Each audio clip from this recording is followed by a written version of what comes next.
Welcome back to our five-part series on managing diabetic cataracts in dogs.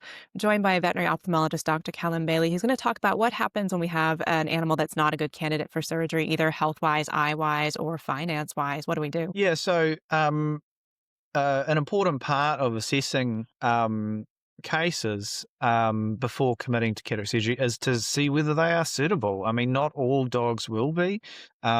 Sometimes they might be too sick. They have other health issues that mean that they're not safe candidates for the anaesthetic, or they may have a lot of damage in the eye or eyes, which mean that the eye's just too risky to operate on. It's just too high a chance that it's going to fail.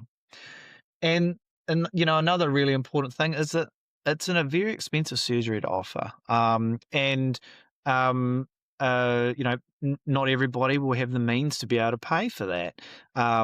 And so if it's unaffordable, then it's not a suitable option to go ahead with surgery.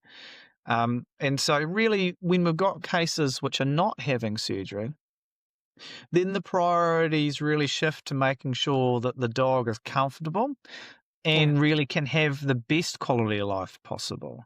Um, uh, if diabetic cataract eyes are not operated on, they can develop complications associated with the cataracts. Um, Things like inflammation in the eye or buildup in pressure that we can monitor for and potentially manage those if we can't take the cataract that's causing it out itself. Yeah, so they can develop complications with inflammation in glaucoma, and that can become painful. Um, and if that's the case, look, a lot of these will need to have an eye removal because they're not usually going to be manageable with medication if they're getting things like glaucoma. But sometimes if they've just got low grade inflammation, that can be managed with anti-inflammatory eye drops. I don't think all cases need eye drops to keep them comfortable, but some do. Um, if and there's a reasonably simple way that you can kind of assess whether there's at home, whether there's potential inflammation in the eye or glaucoma in the eye. Um, One is, is it uncomfortable? Are they squinting? Are they light sensitive? Right. All that sort of stuff. And quite a good barometer, is to look at the white of the eye. So if you look at the white part of the dog's eye, it should be really quite white. Maybe it'll have some small fine blood vessels in it. But if it's looking really quite angry, the blood vessels are really engorged, then that's pretty good indicator that there's something going on. In that eye, and that would be a really good cue for you to arrange a vet assessment to get it looked at a bit more closely. Have it checked up, and if the eye is really uncomfortable, they're going to be blind either way, but if they're blind and uncomfortable, just take the eye out, so at least that brings them back to being comfortable, even though it sounds quite extreme to take it out. Well, they're not going to be, after eye removal, they're not going to be any more blind in these Yeah. cases. So we're just taking a non-functional eye that's painful away. But, just to really make it clear, just because the eye is blind, it doesn't mean the eye needs to be removed. We're not recommending that eyes are removed if they don't see. It's only if they don't see and they're uncomfortable. And what do you think about quality of life issues? A lot of owners are concerned that if the dog is blind, they're not going to be able to enjoy, or they might be more at risk of injury. And how do we help support those dogs to be comfortable, even though they're blind? Yeah, I mean, that's a really key consideration. I mean, that's really what we're here for as vets, really, to try and optimize our pets' quality of life. And the reason for offering cataract surgery at all is to improve quality of life. Yes. And so, obviously, if they've got vision, they can interact with the environment better and all that sort of stuff.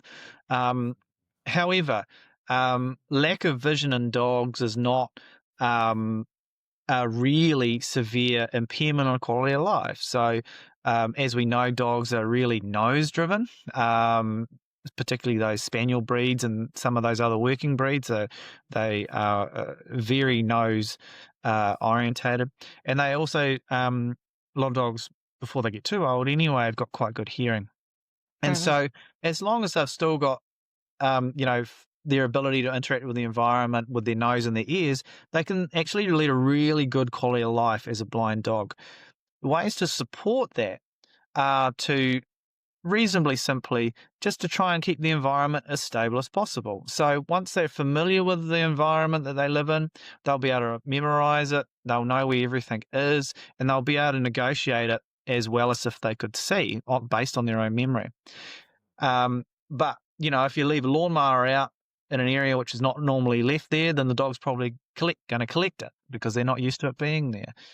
And similarly, when it comes to taking them outside and walks and that sort of stuff, would recommend you just take them on the same few walks. That way they can memorize where they are and they can feel secure in the environment. With these diabetic dogs that go blind, suddenly there's going to be an adaptation period. Okay, they're not going to be able to, because the vision isn't going to be reduced over this long period of time. They take them some time to get used to, and so if that's the case, I'd recommend just making their environment as small as reasonably possible to start off with. And then Mm. once they've learnt that small environment, then that can be extended out gradually over time. And then once they have their sort of full environment available to them, they know where everything is, they feel secure, then they'll be able to lead a really good quality of life as a blind dog. So really, really adaptable. So it sounds like our main two concerns, if we're not treating the cataract specifically, is just making sure that eye stays comfortable and then watching to make sure the dog is not developing problems, like, for example, of anxiety or injuring themselves a lot, either because they can't hear very well or smell very well. So it's about reading your individual dog and monitoring those quality of life indicators and treating and manage them as necessary. Yeah, I mean, they're all a bit different, right? They're all these dogs, they're all a bit different. The way you manage them is all a bit different. But generally speaking, if we're able to allow a dog to adapt to life as a blind dog, they're going to be able to lead a really good quality of life.